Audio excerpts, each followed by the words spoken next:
haciendo en estos presupuestos por parte del gobierno de Rajoy es parte de un proceso de recortes. Ya se ha comentado que vendrán los recortes en el siguiente presupuesto, que se empezarán a trabajar en junio, y que también las instituciones de Euskal Herria están aplicando la política de recortes en sus presupuestos, tanto el gobierno de Navarra, como las diputaciones forales, como el gobierno vasco. Porque aquí parece que algunos no aplican recortes. Aquí todos están aplicando esta política de recortes. Y esta política de recortes tiene consecuencias muy graves, que son: se agrava la situación de recesión económica, se aumenta el paro y se aumenta la desprotección social. Es una política de empobrecimiento generalizado de la población, de la mayoría de la población, y eso es algo muy grave. Y no es algo que sea inevitable, sino que es consecuencia directa de las políticas que se están aplicando.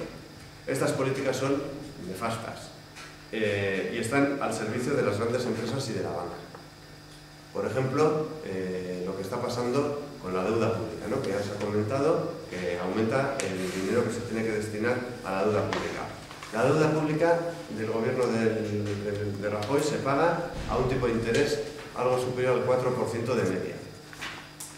Y resulta que se pone en manos de la banca, la compra la banca.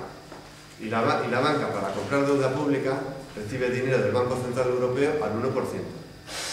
Es un negocio redondo para la banca.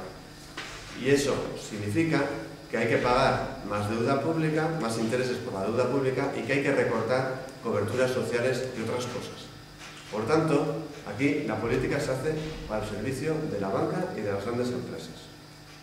En relación a los recortes de los derechos laborales del personal al servicio de las administraciones, pues él los rechaza, y en concreto en relación con el alargamiento de la jornada laboral a 37 horas y media que se plantea con carácter básico, queremos decir una cosa que tiene que quedar clara, que es que nosotros exigimos a las instituciones de Euskal Herria, tanto de la Comunidad Autónoma del País Vasco como de Navarra, que defienda sus competencias, porque es competencia de las instituciones vascas fijar la jornada laboral. Y se tienen que negar a aplicar el aumento de la jornada.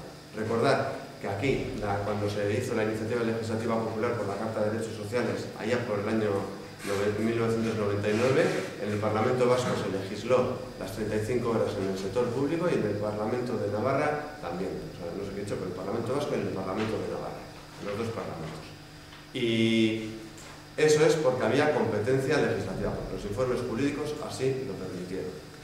Y esa es una iniciativa que surgió de la sociedad, que se recogieron más de 100.000 firmas para exigir esas medidas, y es competencia, es un ámbito de competencia de aquí. Y hay razones políticas, de competencia, sociales, económicas y de todo tipo para no aplicar los recortes. Y ELA no va a aceptar que ninguna institución, ninguna, diga que no está de acuerdo con los recortes y a su vez aplique los recortes aludiendo a que que son cuestiones de competencia básica. Eso no es verdad. Hay competencia aquí y nosotros vamos a exigir que se mantengan las 35 horas en el sector público. Sobre la subida del impuesto sobre sociedades, Rajoy ha dejado en evidencia a las 3 diputaciones forales, a las Juntas Generales, al Parlamento de Navarra y al Gobierno de Navarra. Nosotros exigimos un cambio radical de la política fiscal y pensamos que es lamentable que Rajoy vaya más allá en esta materia que lo que se está haciendo por parte de las 4 instituciones competentes en Euskal Herria. Evidentemente no compartimos la amnistía fiscal, nos parece que es justo lo contrario de lo que hay que hacer, es lanzar un mensaje a quienes defraudan de que no pasa nada por defraudar. Y lo que hay que hacer es luchar contra el fraude fiscal, como él la viene demandando desde hace muchos años.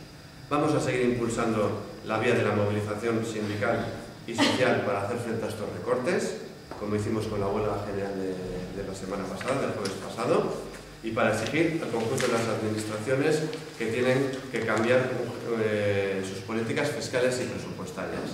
Si esa reivindicación siempre ha sido necesaria, es ahora más urgente que nunca. ¿Por qué? Porque estamos en una crisis social tremenda. Los datos son, como dijimos ayer, 15,7% de desempleo en Euskal Herria, aunque parece que, por ejemplo, a la portavoz del Gobierno vasco le parece una maravilla. Que sean 5,5 puntos más que la media europea parece que no le preocupa.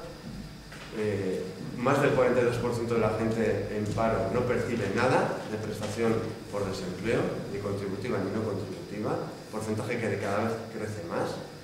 93% de los contratos que se registran con la reforma laboral siguen siendo temporales. Esto es un desastre y estas políticas nos agravan la situación de desastre en la que vivimos. Y por tanto, si siempre era necesario el cambio, más lo es en este momento. Y en un contexto en el que no cambiar las políticas es sinónimo de aplicar los recortes, él hace un llamamiento a todas las instituciones a no aplicar esas políticas de recortes. Y desde luego tampoco aceptamos que se critiquen, como están haciendo algunos responsables políticos, esos recortes, cuando son ellos los que los están aplicando, por ejemplo, como hemos dicho antes, tanto en el Gobierno vasco como en el Gobierno de Navarra como en las diputaciones forales.